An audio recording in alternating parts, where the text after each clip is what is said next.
I didn't lose my marriage because I stopped loving my husband. I lost it the night he stood up in front of his entire family, looked me straight in the eyes, and told me I had two choices. Fix things with his brother, or leave. No warning. No private conversation. No concern for how humiliating it was. Just an ultimatum delivered like a verdict, while everyone watched to see how much I was willing to swallow for the sake of family. And in that moment, I realized something that would change my life forever. Before we begin, take a second and ask yourself this. What happens when the person who promised to protect you is the same person asking you to disappear? Because that's exactly where I found myself. If you've ever been asked to shrink so someone else could stay comfortable, then this story is for you. And before we go any further, don't forget to like this video, subscribe to Tales by Laura, and turn on your notifications, because stories like this one are released regularly, and you won't want to miss what happens next. Now, let me take you back to the night everything changed. I used to think silence was peaceful. I used to associate it with rest, with safety, with the rare moments when life finally slows down enough for you to breathe. But the silence that filled our living room that night wasn't peaceful at all. It was heavy, judgmental, crowded. One moment, the house was loud in that familiar way it always got when my husband's family came over. Voices overlapping, laughter bouncing off the walls, forks clinking against plates, someone arguing about who made the best mac and cheese. It was chaotic, but normal, manageable. Then it stopped. Not gradually. Instantly. Like someone had reached over and pulled the plug on the entire room. I remember noticing small things in that quiet. The hum of the refrigerator. The ticking clock above the hallway entrance. The way my heartbeat suddenly felt too loud inside my ears. My husband stood up from his chair slowly. Not abruptly. Not angrily. Deliberately. The way people do when they've already made a decision and are just waiting for the right moment to announce it. He didn't look confused. He didn't look torn. He looked resolved. And when he turned to face me, something in his expression told me this wasn't a discussion. It wasn't a misunderstanding. It wasn't a moment that would pass if I just chose my words carefully. This was a line being drawn. He didn't raise his voice. He didn't need to. His tone was steady, controlled, almost calm, which somehow made everything he said hurt more. He told me I had two options.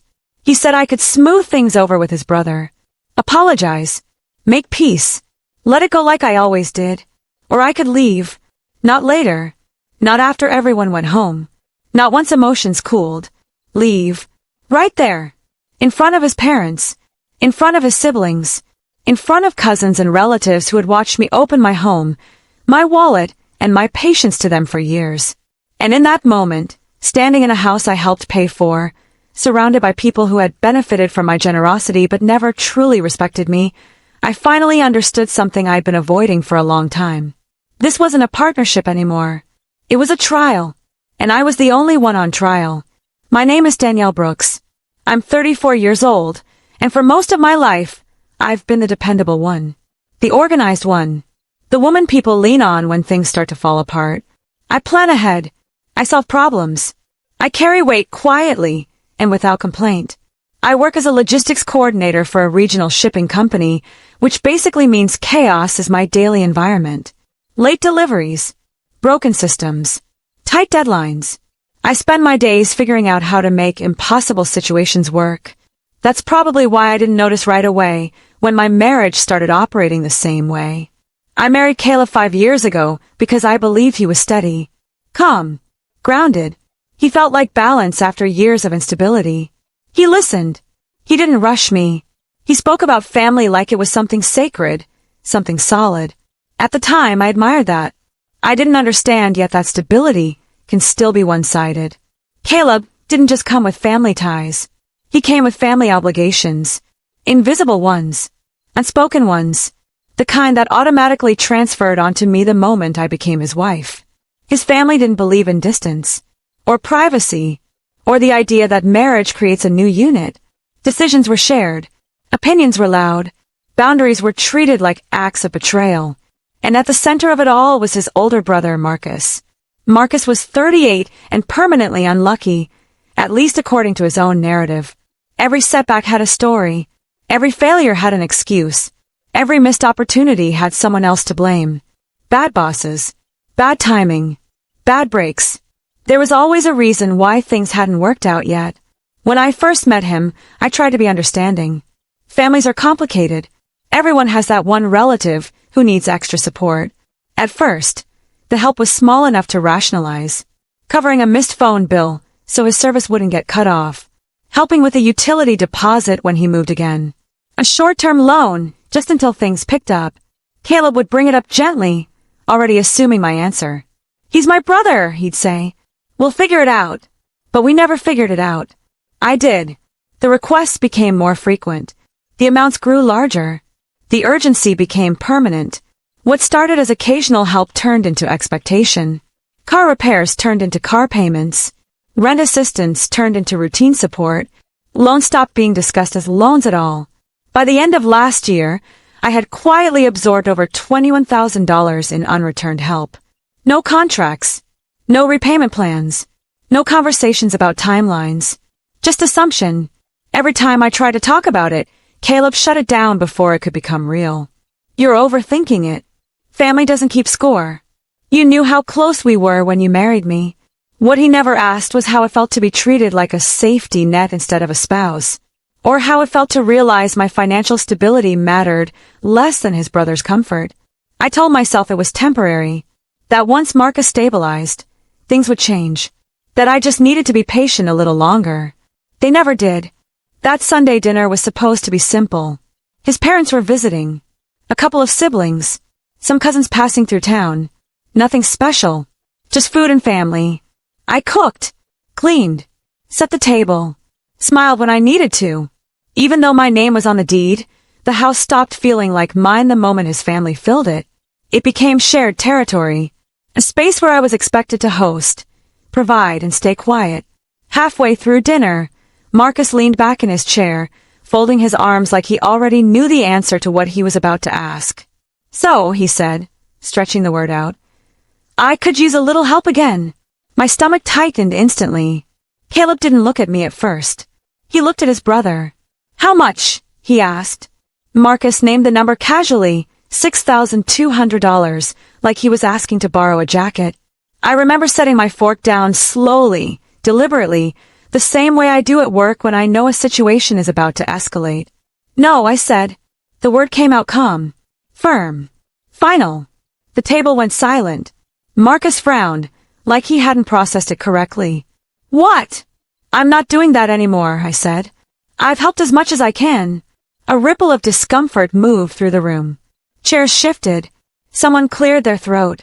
Caleb's jaw tightened. "You didn't have to say it like that," he said. "I said it respectfully," I replied. "And I meant it." Marcus scoffed. "So you're cutting me off now?" "I'm setting a limit," I said. "There's a difference." That's when Caleb stood up. He didn't look at his brother. He looked straight at me. And in a room full of people who had watched me give without complaint for years, he told me I needed to fix this. He said I'd embarrass Marcus. He said I was being selfish. He said I was creating unnecessary tension. And then he told me what would happen if I didn't make it right. He made it clear I could back down or leave. Right then, in front of everyone, something sharp and irreversible shifted inside my chest. Because in that moment, I finally understood the truth I had been avoiding. Caleb wasn't torn between loyalty and marriage. He had already chosen. Every face at the table turned toward me. Some looked uncomfortable. Some looked satisfied. Some clearly assumed I would fold, the way I always had before. But for the first time, I didn't feel the urge to explain myself. I felt something else. Clarity.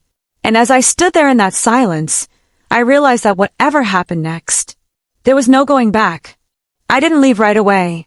That's the part people always assume later, that I grabbed my keys, slammed the door, and walked into the night like some dramatic movie scene. I didn't. I stood there, still, breathing, letting the weight of what he just said settle into my body. Because when someone you love gives you an ultimatum in front of an audience, your first reaction isn't anger. It's disbelief. I kept waiting for Caleb to soften it, to backtrack, to laugh it off and say he didn't mean it like that. I kept waiting for someone, anyone, to step in and say this had gone too far. No one did. His mother avoided my eyes. His father stared down at his plate like the food had suddenly become fascinating. One of his cousins shifted uncomfortably, then looked away. Marcus didn't look uncomfortable at all. He looked satisfied. That was when I finally moved. Not toward the door. Toward the sink. I began clearing plates. Slowly. Carefully. Like my body was on autopilot, carrying out motions it had memorized over years of hosting, over years of swallowing discomfort to keep the peace. Caleb watched me, clearly irritated. "What are you doing?" he asked. "Cleaning up," I said. "Now," he snapped. I didn't respond. Because if I opened my mouth in that moment, I wasn't sure what would come out. The room gradually filled with noise again. Forced laughter. Awkward conversation. Someone turning the music back on a little too loud. Life resumed around me as if nothing had happened. But everything had. I finished cleaning, washed my hands, and excused myself to the bedroom. I needed air. Space. A moment to think without an audience. I sat on the edge of the bed, staring at the wall, replaying the scene over and over again. Not just the ultimatum, but the years leading up to it.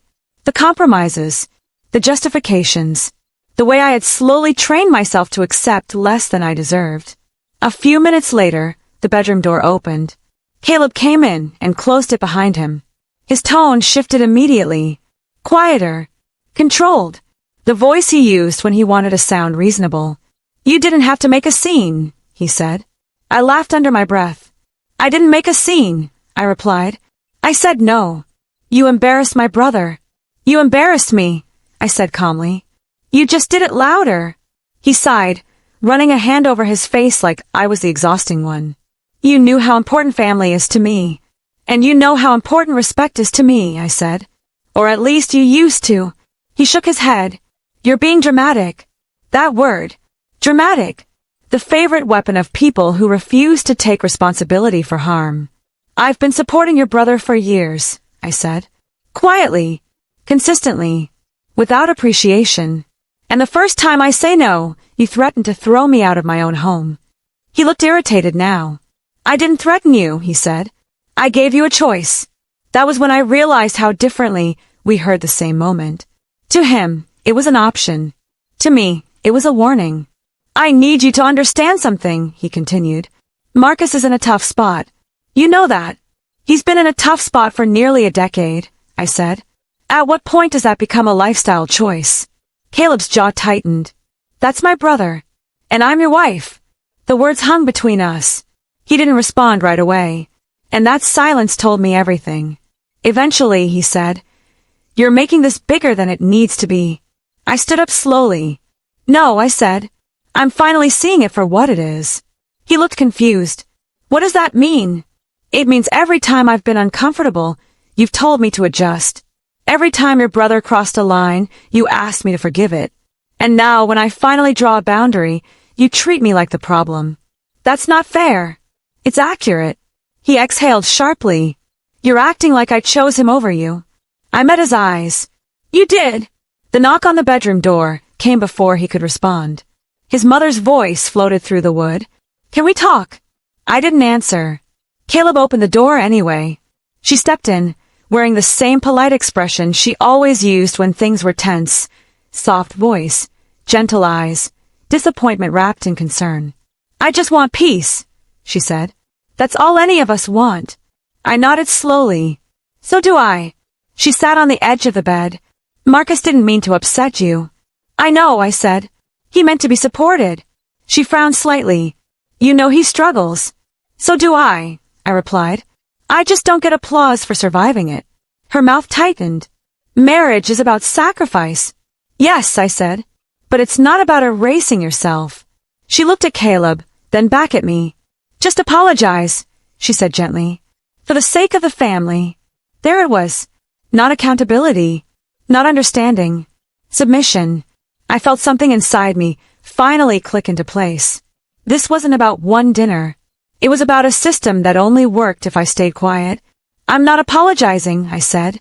The room went still. Caleb stared at me like he didn't recognize me. His mother's expression hardened. "Well," she said, standing up, "that's unfortunate." She left the room without another word. Caleb didn't follow her. He just stood there, staring at me. "So what now?" he asked. I took a deep breath. "I don't know yet," I said. "But I do know this can't continue." He crossed his arms. "If you walk away from this, you're walking away from the family." I looked at him, really looked at him, and understood the unspoken truth beneath his words. He didn't mean family. He meant control. And for the first time, the idea of walking away didn't terrify me. It felt quiet, like the kind of silence that comes before relief. I slept on the couch that night, not because Caleb told me to, not because there was a fight dramatic enough to slam doors or throw words like knives. I slept on the couch because when I lay beside him in bed, my body wouldn't relax. Every time I closed my eyes, I heard his voice again. Calm, measured, certain, telling me I could stay or leave. So I took a blanket, grabbed my phone charger, and lay down in the living room where the echoes of his family's presence still lingered. The smell of food hung in the air. A half-empty glass sat forgotten on the coffee table. Proof that life had gone on around me while something fundamental cracked open inside my chest. Caleb didn't stop me. He watched from the hallway for a moment, said nothing, then turned back into the bedroom and closed the door. That sound, the soft click of it shutting, felt louder than any argument we'd had that night. Morning came quietly. No apology. No conversation. No acknowledgement of what had happened. Caleb got up early, showered, dressed for work like it was any other Monday. He poured coffee into a travel mug, grabbed his keys, and paused briefly near the couch. "We'll talk later," he said. "Not I'm sorry. Not are you okay. Just later." The door closed behind him. And just like that, I was alone. I called in sick to work for the first time in over 2 years. Not because I was physically ill, but because my mind couldn't hold anything else. Every thought looped back to the same realization. I had been living inside a marriage where my discomfort was considered an inconvenience. I spent that morning walking through the house slowly, not cleaning, not organizing, just noticing. The framed photos, the furniture we picked together, the quiet spaces I had filled with effort and intention. And I realized something that unsettled me. This house had never fully belonged to me, not because my name wasn't on the deed, but because my voice never carried the same weight as his family's expectations. Around noon, my phone buzzed. A text from Marcus. "You didn't have to disrespect me like that." I stared at the message for a long time. Then another came through. "Family helps family." I didn't respond. A few minutes later, Caleb texted. "We need to get past this. My parents are upset." That was it. No mention of how I felt. No acknowledgement of the ultimatum. Just damage control. That afternoon, I called my older cousin Renee. She lived 2 states away, but she'd always been my anchor, the one person who never minimized my feelings or rushed me toward forgiveness. I told her everything. Not just about the dinner, but about the years before it. The money. The silence. The way I'd learned to shrink myself to keep the peace. She listened without interrupting. When I finished, she said quietly, "You know this isn't about the money, right?" "I know," I replied. "It's about power," she said. "And he doesn't expect you to stop playing your role." That night, Caleb came home late. He didn't ask about my day. Didn't comment on the untouched dinner in the fridge. He sat at the kitchen island scrolling on his phone, jaw tight, irritation simmering just beneath the surface. "You've made this a lot bigger than it needed to be," he said finally. I leaned against the counter across from him. "No," I said. I stopped pretending it was small. He looked up at me, eyes sharp now. "So what? You're just done helping." "I'm done being used," I replied. "You're exaggerating." "I'm exhausted." He scoffed. "You're really willing to throw away our marriage over this?" I took a breath. "No," I said carefully. "I'm questioning whether this marriage has been asking me to disappear." He stood abruptly. "If you walk away from this family, don't expect things to be the same." I met his gaze.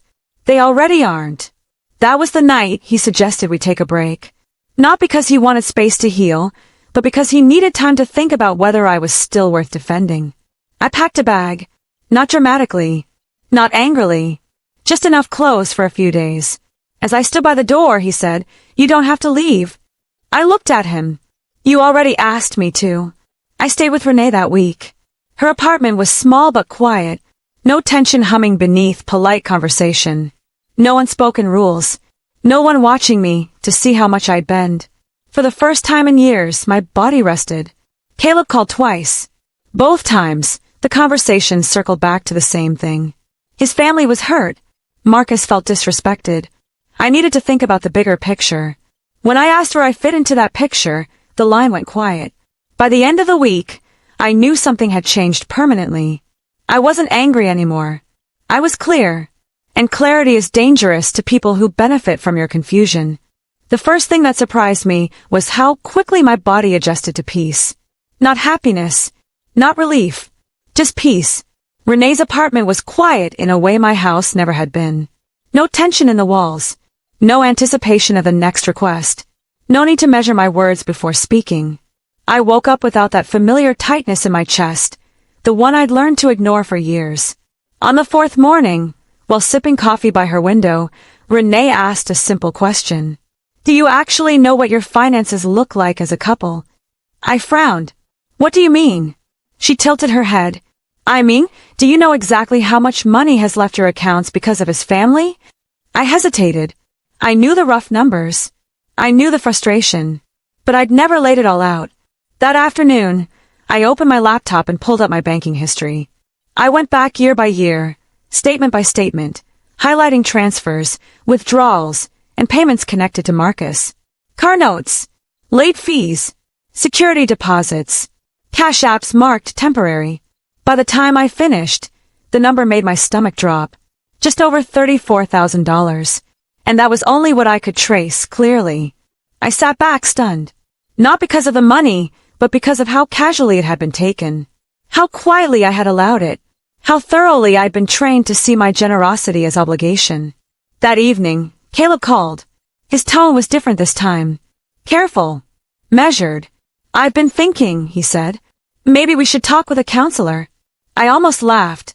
Not because therapy wasn't valuable, but because it was suddenly being offered now that I wasn't immediately available to control. Maybe, I said. There was a pause.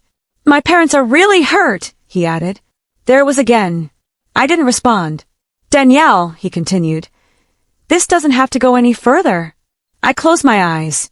It already has. 2 days later, I met with a lawyer. Not because I decided to leave, but because I needed to understand my options. Her name was Monica Hayes, and she spoke calmly, precisely, without judgment. I told her everything. The money, the ultimatum, the separation. She listened, then asked, Do you have documentation? I slid my laptop across the desk.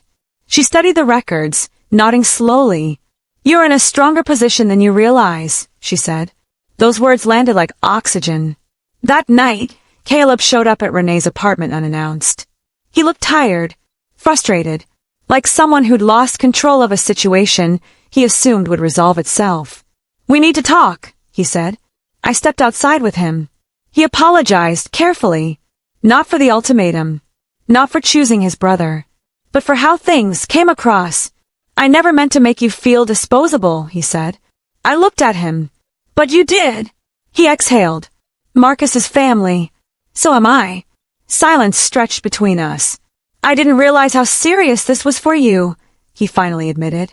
That sentence hurt more than any argument, because it confirmed what I'd suspected all along. He'd known. He just hadn't cared enough to stop. I need time, I said. His face tightened. For what? To decide what kind of life I want. A week later, his mother called. Her voice was sharper this time. You're tearing this family apart, she said. I didn't raise my voice. I didn't build it on silence, I replied. She hung up. That night I slept deeply. And for the first time since the dinner, I felt something shift. Not in him, not in his family, but in me. I wasn't asking anymore. I was preparing. The decision didn't arrive in a dramatic moment. There was no thunderclap of certainty. No overnight revelation that suddenly made everything clear. It came quietly. One morning, as I folded laundry on Renee's couch, I realized I wasn't bracing myself for the sound of my phone anymore. I wasn't anticipating an argument. I wasn't rehearsing explanations in my head. My body had already decided what my mind was still catching up to. I called Kayla that afternoon and asked to meet. We chose a neutral place, a quiet cafe near the park. Somewhere public, but not intimate. Somewhere that didn't belong to either of us. He arrived early. I could tell by the way he sat. Stiff, alert, already defensive, that he thought this conversation was about compromise, about negotiation, about how much I was willing to give back. I sat across from him and let the silence stretch. I've thought about everything, I said finally. He nodded. Good. Me too. I didn't rush. I've spent years adjusting myself so your family could stay comfortable, I said. I minimized my feelings. I ignored my instincts. I convinced myself that love meant endurance. He shifted in his seat. But love doesn't ask you to erase yourself, I continued. And marriage doesn't work when one person is always expected to lose. He opened his mouth, then closed it again. I'm not leaving because of your brother, I said. I'm leaving because when it mattered most, you showed me where I ranked. That's not fair, he said automatically. I know it feels that way to you, I replied calmly. But fairness depends on perspective, and mine has been invisible for too long. He leaned forward. We can fix this. I shook my head gently. No, I said. You can grieve it, but you can't fix what you never protected. The divorce wasn't explosive. It was quiet. Paperwork. Signatures. Conversations stripped of emotion because there was nothing left to argue about. The house was sold. The finances were divided. The invisible tab I'd been carrying for years finally came due, and for the first time, it wasn't mine alone. Marcus stopped calling. Caleb's mother never apologized. And strangely, none of that broke me. What broke me was realizing how much lighter my life felt without the constant expectation to bend. I moved into a small apartment of my own. Nothing fancy. Just mine. I furnished it slowly. Intentionally. Every decision made without asking permission. Mornings became quiet rituals. Coffee. Sunlight. Breathing without tension. I stopped explaining myself. And in that stillness, something unexpected happened. I found myself again. Not the version of me that endured. Not the version that accommodated. But the woman who trusted her instincts before she learned to doubt them. Sometimes people ask if I regret leaving. I don't. Because love that demands silence isn't love, it's control. And the moment I stopped apologizing for choosing myself was the moment my life finally began. If this story touched something in you, you're not alone. So many women stay silent, not because they're weak, but because they're taught that peace is more important than truth. If you've ever been asked to apologize just to keep the peace, if you've ever been made to feel selfish for setting a boundary, let me know in the comments. And don't forget to like this video, subscribe to Tales by Laura, and turn on your notifications so you don't miss the next story.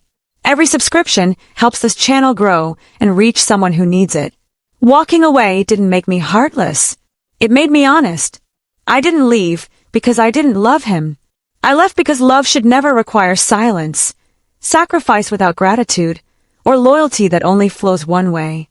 Some families call it tradition. Some marriages call it compromise. Sometimes the bravest thing a woman can do isn't staying and enduring. It's standing up, choosing herself, and refusing to apologize for it. Thank you for listening. This is Tales by Laura, where real stories remind us that choosing yourself is not selfish. It's survival.